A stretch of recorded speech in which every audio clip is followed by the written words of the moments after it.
एक छोटी सी लोमड़ी थी, नाम था रूमी। गांव के पास जंगल में रहती थी।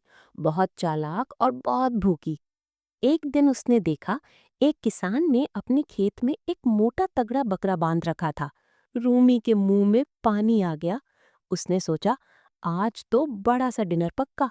वो धीरे धीरे बकरे के पास पहुंची और मीठी आवाज में बोली, अरे भाई बकरे, तुम इतने सुंदर हो, इतनी अच्छी आवाज है तुम्हारी, जरा एक गाना तो सुना दो।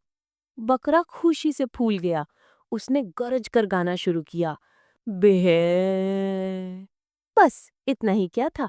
किसान ने आवाज सुनी, दौड़ा आया, लोमड़ी को भागते देखा और हंसने लगा। रूमी भागते भागते रुककर बोली, आज गाना अच्छा था पर खाना नहीं मिला, कल एक्टिंग इम्प्रूव करूंगी। और जंगल में गायब हो गई, अपनी लंबी पूंछ हिलाते हुए। भूख तो फिर भी थी पर शर्माई नहीं। लोमड़ी जो थी